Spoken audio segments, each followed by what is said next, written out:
Shalom, salam sejahtera untuk kita semua. Pada kesempatan ini, saya atas nama Glory Milenia Gatmau, mahasiswi Politeknik Negeri Kupang, jurusan Teknik Sipil, Prodi Perancangan Jalan dan Jembatan, semester 6 kelas A, akan membahas tentang analisis pada Bundaran Tirosa yang terletak di Jalan Bundaran PU nomor 1, TDM Kecamatan Ebobo, Nusa Tenggara Timur. Data yang diambil pada hari Selasa 22 Juni 2021 pukul 14.00 atau jam 2 siang WITA. Sebelum itu saya akan membahas sedikit tentang pengertian dari bundaran. Bundaran adalah bagian jalinan dikendalikan dengan aturan lalu lintas Indonesia, yaitu memberi jalan pada arus lalu lintas yang kiri. Bagian jalinan dibagi menjadi dua tipe utama, yaitu yang pertama bagian jalinan tunggal dan bagian jalinan bundaran. Dan yang akan kita bahas pada saat ini adalah bagian jalinan bundaran. Kondisi geometrik digambarkan dalam bentuk sketsa yang memberikan informasi lebar jalan, batas sisi jalan, dan lebar median serta petunjuk arah untuk tiap lengan persimpangan. Data lalu lintas dibagi dalam beberapa tipe kendaraan, yaitu kendaraan ringan atau LV, kendaraan berat atau HV, sepeda motor atau MC, dan kendaraan tak bermotor atau UM. Arus lalu lintas tiap pendekat dibagi dalam tipe pergerakan, antara lain gerakan belok kanan atau RT, belok kiri atau LT, dan lurus atau ST. Arus lalu lintas ini kemudian dikonversi dari kendaraan per jam menjadi satuan mobil penumpang atau SMP per jam dengan menggunakan ekuivalen mobil penumpang atau SMP. Selanjutnya kita masuk dalam perhitungan data arus lalu lintas. Sebelumnya teman-teman bisa melihat pada MKJI tahun 1997, di situ telah tertera jelas penjelasan dan perhitungannya. Baik, sebelumnya kita sudah menghitung setiap kendaraan yang lewat dari arah A, B, C, dan D. Karena dari sumber yang didapat durasinya hanya 21 menit saja, maka kita kalikan setiap kendaraan tersebut dengan 3. Jadi setiap kendaraan tersebut dikali 3 agar memenuhi standar ketentuan kendaraan per jam. Dari sumber MKJI telah tersedia tabel. Nah, di dalam tabel tersebut, teman-teman bisa lihat di kolom yang pertama ada tipe kendaraan EMP dan pendekat atau gerakan.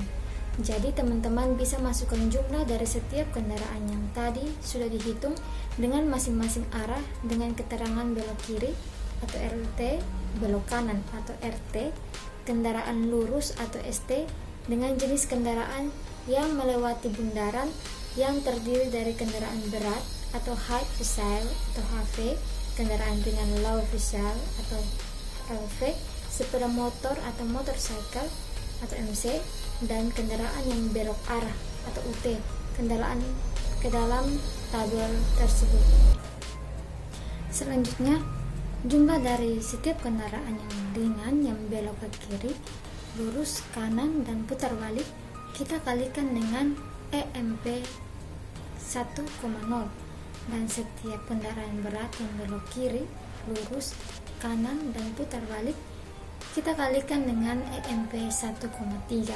Dan kendaraan motor yang belok kiri, lurus, kanan, dan putar balik kita kalikan dengan EMP 0,5. Selanjutnya kita masuk kolom berikutnya, yaitu kendaraan bermotor total.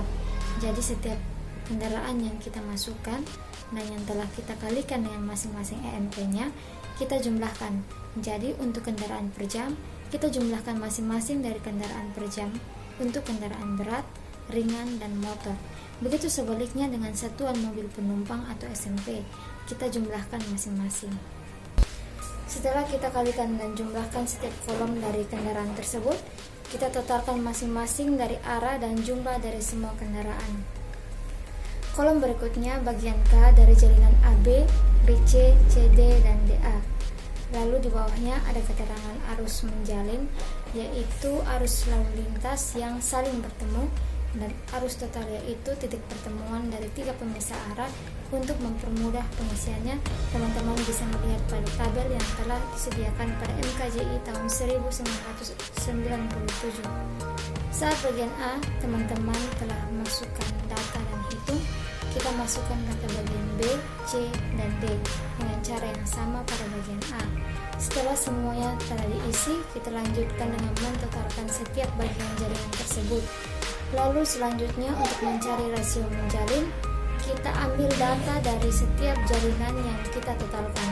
Kita bagikan dengan cara arus menjalin pada setiap jalinan dibagi dengan arus total, maka untuk perhitungan arus lalu lintas telah selesai.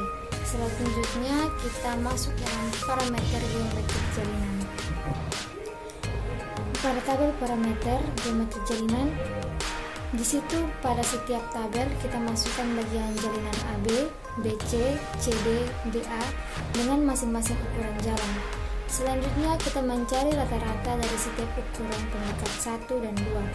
Lalu kolom selanjutnya kita masukkan lebar jalinan atau WW, lalu kita bagi antara lebar rata-rata dengan lebar jalinan. Selanjutnya kita masukkan data panjang jalinan.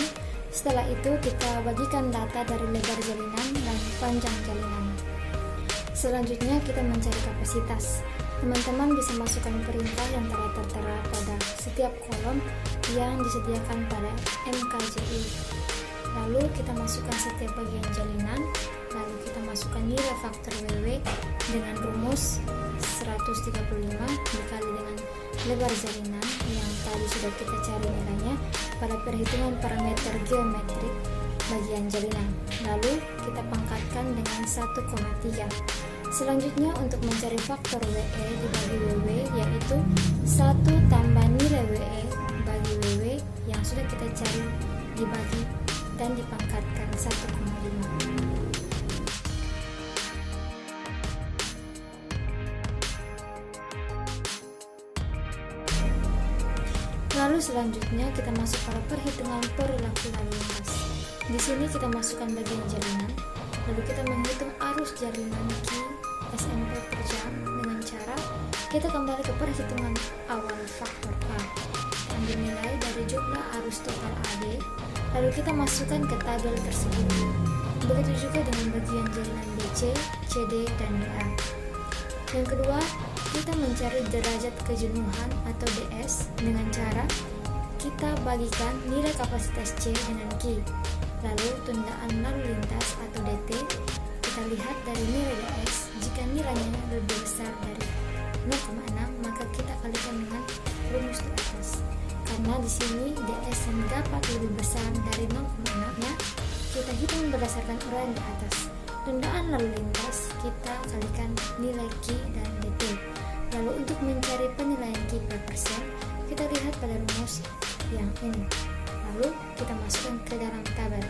Setelah semua bagian jalan dihitung dengan cara yang sama, kita cari nilai DS dan dari jalinan DSR, yaitu kita ambil angka yang paling besar dari DS. Masih pada bagian yang sama, kita totalkan tundaan lalu lintas. Setelah itu, kita cari DRT dengan cara nilai total lalu lintas dibagi dengan kapasitas C. Selanjutnya, kita jumlahkan nilai tadi dengan 4. Untuk peluang antrian, kita ambil angka yang terbesar dari QP. Mungkin itu saja yang dapat saya jelaskan dari video presentasi ini.